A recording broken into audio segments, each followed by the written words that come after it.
Hello, sweet listening squirrels. I'm in the dark. Didn't feel like turning that bell light on. Y'all just need to hear me anyway. See my lights. And it's coming up a storm.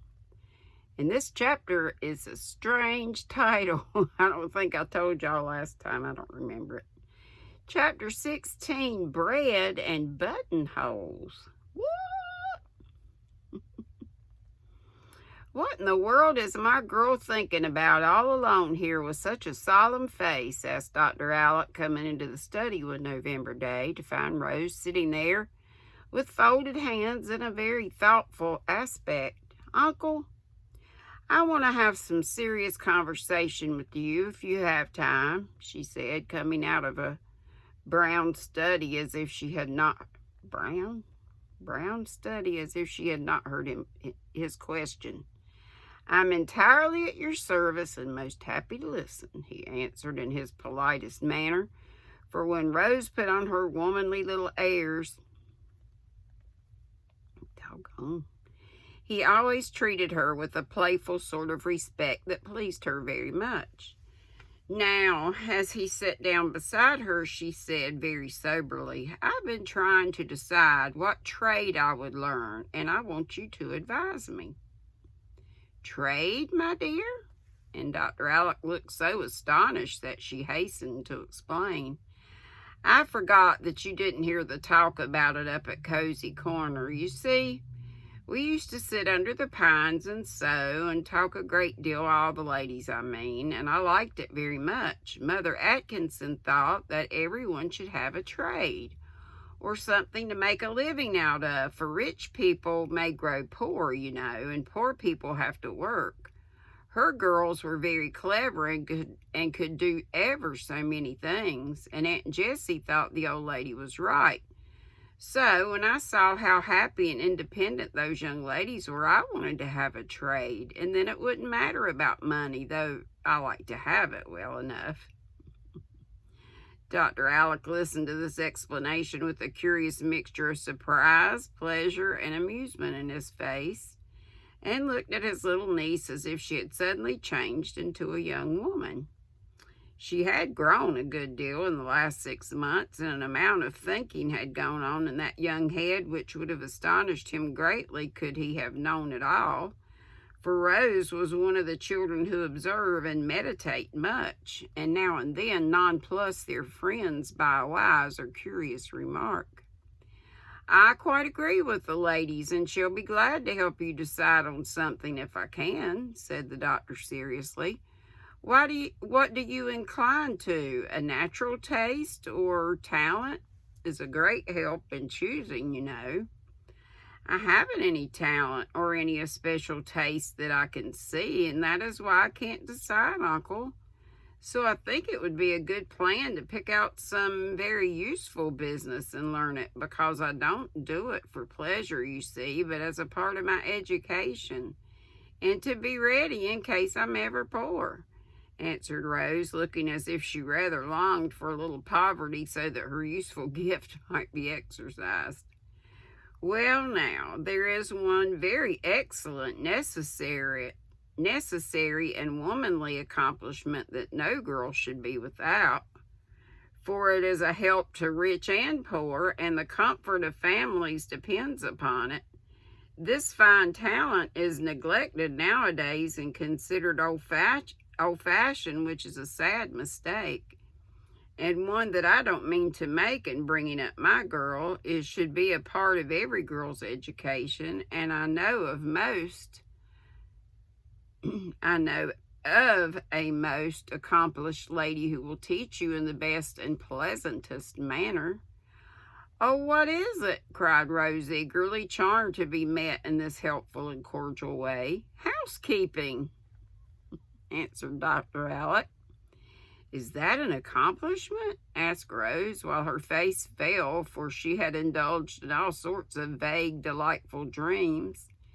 Yes, it's one of the most beautiful as well as useful of all the arts a woman can learn. Not so romantic, perhaps, as singing, painting, writing, or teaching even, but one that makes many happy and comfortable, and home the sweetest place in the world. Yes, you may open your big eyes, but it is fact that I rather see you a good housekeeper than the greatest belle in the city. It need not interfere with any talent you may possess, but it is a necessary part of your training, and I hope that you will set about at it at once, now that you are well and strong. Who is the lady? Asked Rose, rather impressed by her uncle's earnest speech. Aunt Plenty. Is she accomplished? Began Rose in a wondering tone, for this great aunt of hers had seemed the least cultivated of them all. In the good old-fashioned way, she's very accomplished and has made this house a happy home to us all. Ever since we can remember, she's not elegant, but genuinely good, and so beloved and respected that there will be a universal mourning for her when her place is empty. No one can fill it, for the solid, homely virtues of the dear soul have gone out of fashion, as I say, and nothing new can be half so satisfactory, to me at least. I should like to have people feel so about me. Can she teach me to do what she does and to grow as good? Asked Rose with a little prick of remorse for even thinking that Aunt Plenty was a commonplace old lady. Remorse for even thinking. I'm not sure if I said that right or not.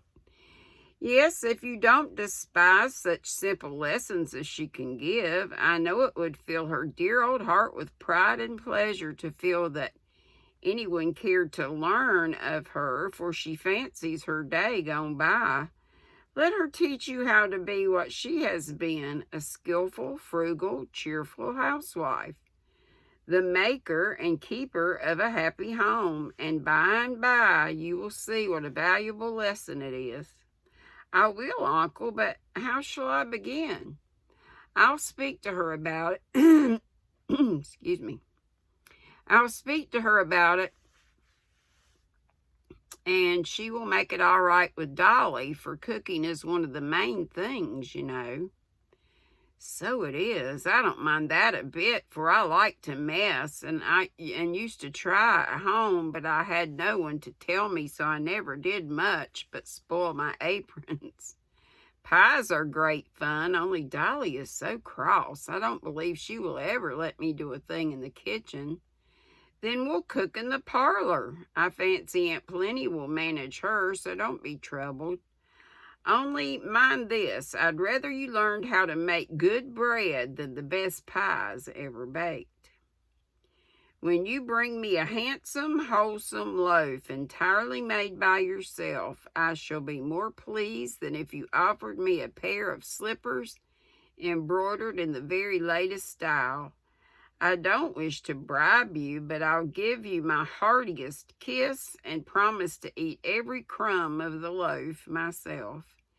It's a bargain, it's a bargain. Come and tell Annie all about it, for I'm in a hurry to begin, cried Rose, dancing before him toward the parlor.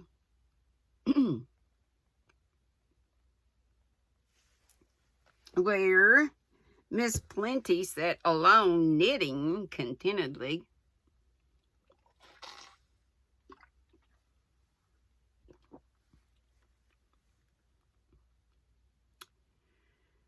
Yet ready to run at the first call for help of any sort from any quarter.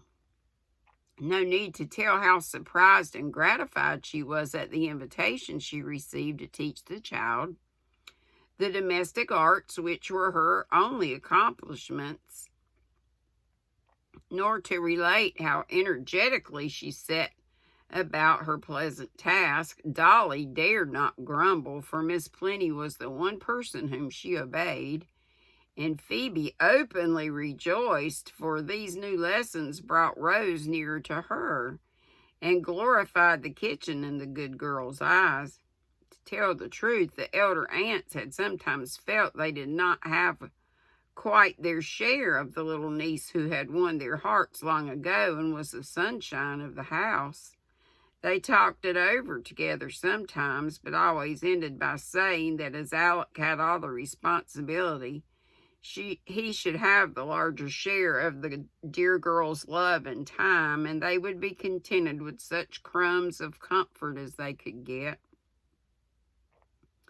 Dr. Alec had found out this little secret, and after reproaching himself for being blind and selfish, was trying to devise some way of mending matters without troubling anyone, when Rose's new whim suggested an excellent method of weaning her a little from himself.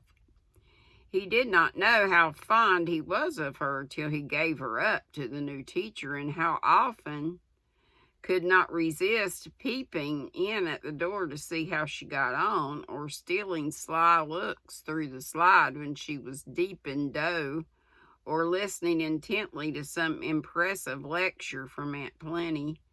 They called him at it now and then and ordered him off the premises at the point of the rolling pin. Or if unusually successful and therefore in a milder mood, they lured him away with bribes of gingerbread, a stray pickle, or a tart that was not quite symmetrical enough to suit their critical eyes. Of course, he made a point of partaking copiously of all the delectable messes that now appeared at table, for both the cooks were on their mettle, and he fared sumptuously every day, but an especial relish was given to any dish when, in reply to his honest praise of it, Rose colored up with innocent pride and said modestly, "I made that, Uncle, and I'm glad you like it." It was some time before the perfect loaf appeared, for bread making is an art not easily learned, and Aunt Plenty was very thorough in her teaching, so Rose studied yeast first, and through various stages of cake and biscuit came at last to the crowning glory of the handsome, wholesome loaf.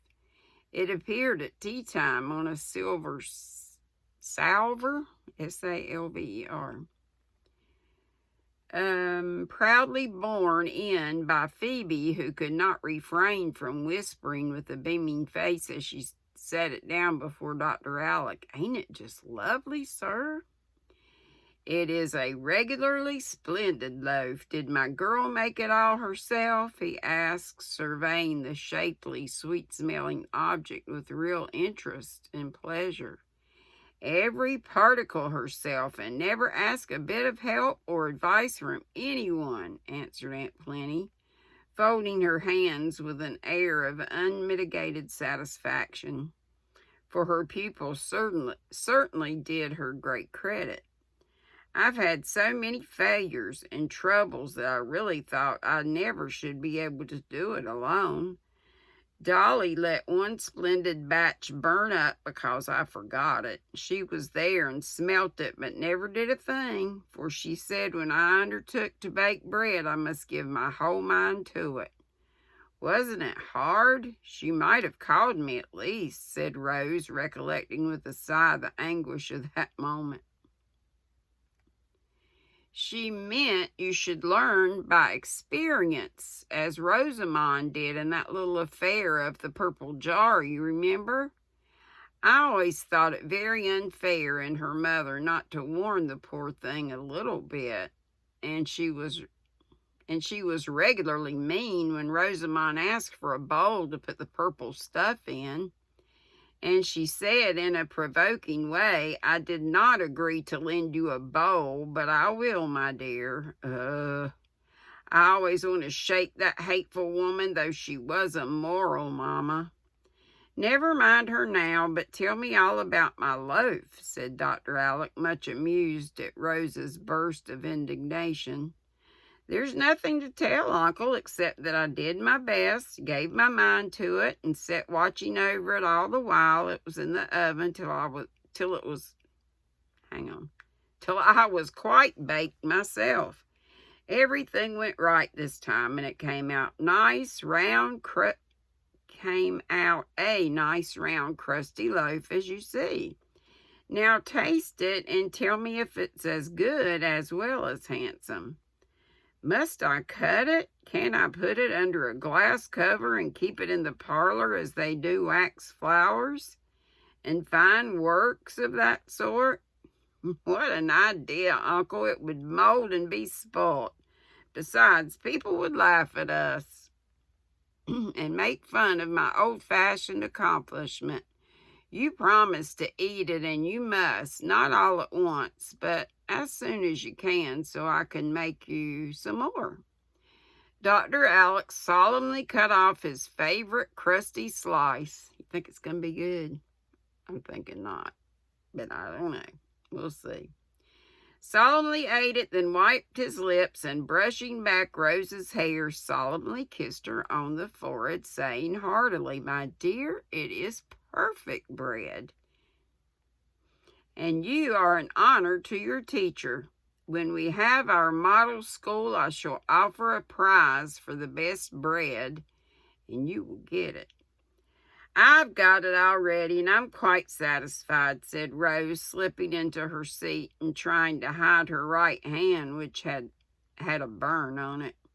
But Dr. Alex saw it, guessed how it came there, and after tea insisted on easing the pain, which she would hardly confess. "Aunt Clara says I'm spoiling my hands, but I don't care, for I've had such good times with Aunt Plenty, and I think she has enjoyed it as much as I have. Only one thing troubles me, Uncle, and I want to ask you about it," said Rose, as they paced up and down the hall in the twilight, the bandaged hand very carefully laid on Dr. Alex's arm. "More little confidences? I like them immensely, so tell away, my dear." "Well, you see, I feel as if Aunt Peace would like to do something for me, and I found out what it can be. You know she can't go about like Aunt Plenty, and we are so busy nowadays that she's rather lonely, I'm afraid. So I want to take lessons in sewing from her. She works so beautifully, and it is a useful thing, you know, and I ought to be a good needlewoman as well as housekeeper, oughtn't I?" "Bless your kind little heart. That is what I was thinking of the other day when Aunt Peace said she saw you very seldom now. You were so busy I wanted to speak of it, but fancied you had as much on your hands as you could manage. It would delight the dear woman to teach you all her delicate handicraft, especially buttonholes."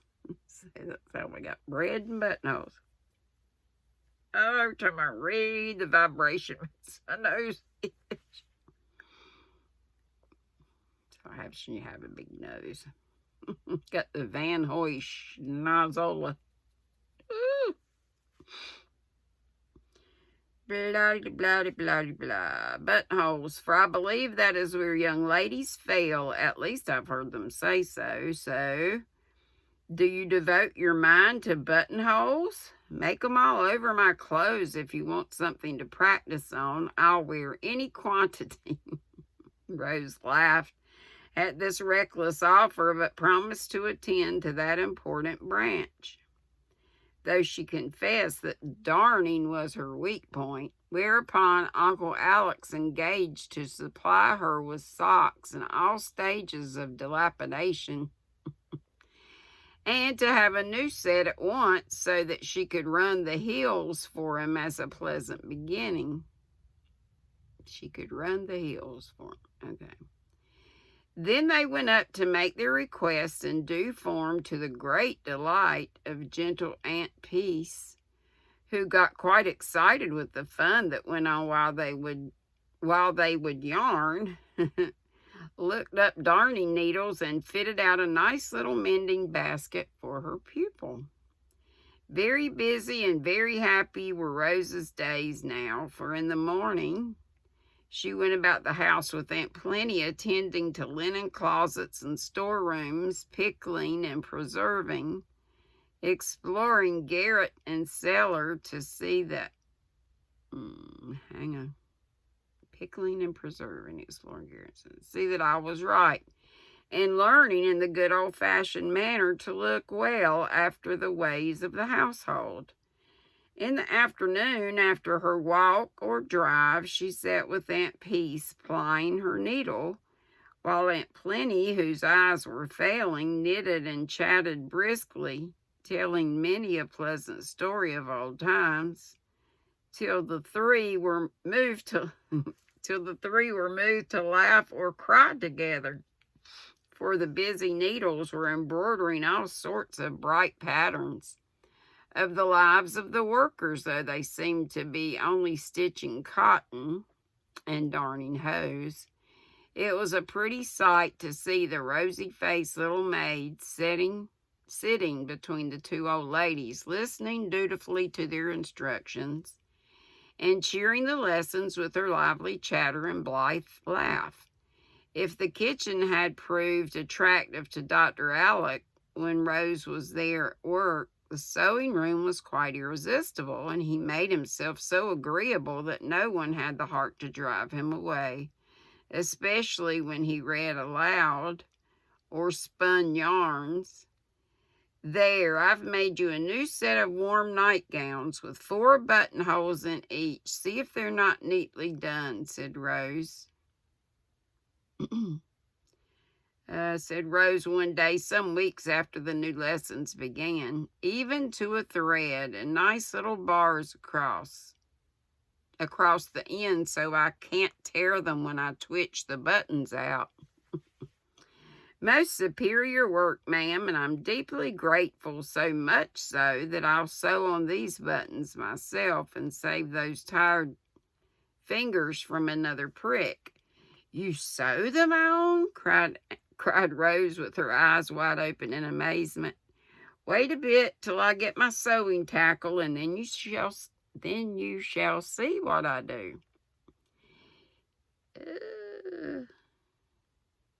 Doggone it.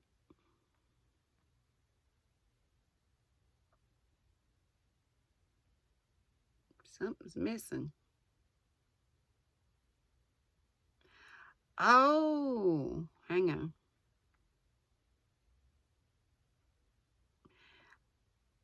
It was like, "You sew them." She's amazed that Dr. Alec is one. I got lost. "You sew them on?"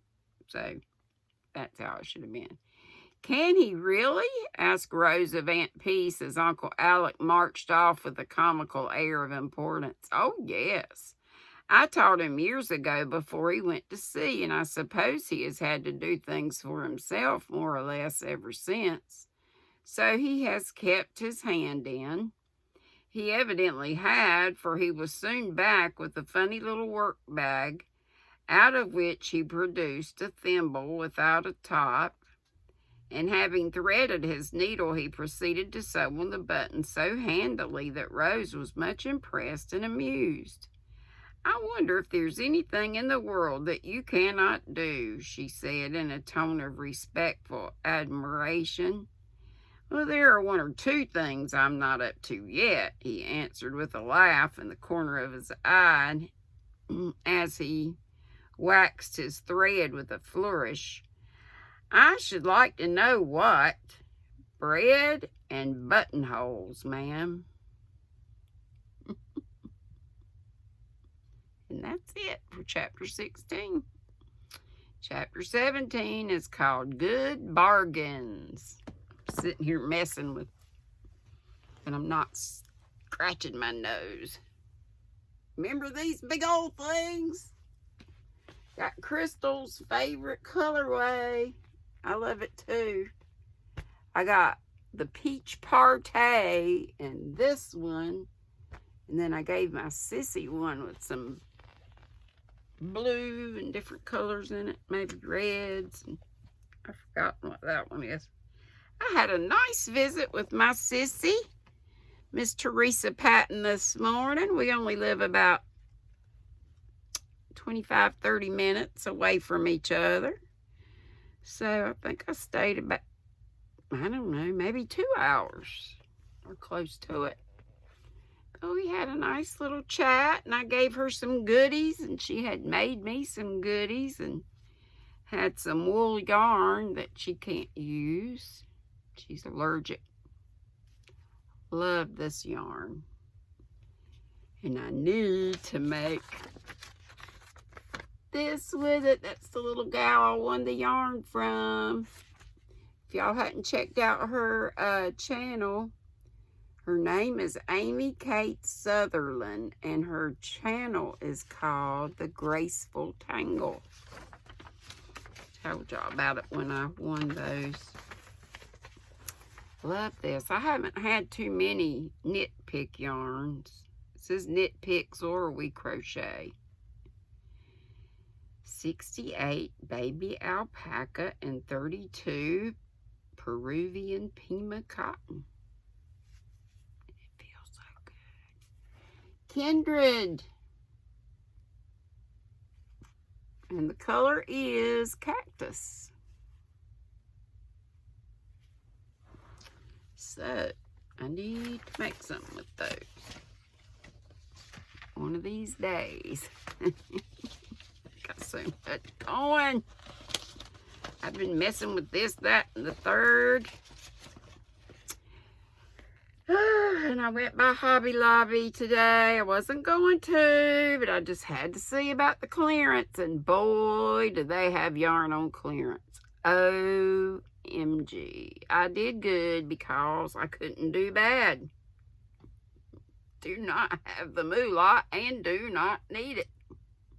Before I left, I looked at all the yarn that I still have with the orange, the lovely orange tags that denote clearance, 75% off. So I looked at that before I left. I said, self, remember that. So what I mostly got was cotton. They had, well, two that I really liked the print of. And I got several of each one, and they were 94 cents. And there's like, I'll have to look at how many yards, but it's more than, more yards than the Just Cotton at the Dollar Tree. And it was less, 6 cents less. And I got a couple of things. I'll show them on live tomorrow, live at 5. And I know that, have y'all been watching the Hatathon? I watched it more right when it first came on. But I missed Crystal, so I'll have to catch the replay of that. I hope they will have it recorded. Anyway, yada, yada, yada, yada, yada. Hope to see y'all tomorrow. Be sweet, don't be ugly. Sleep good. Bye-bye.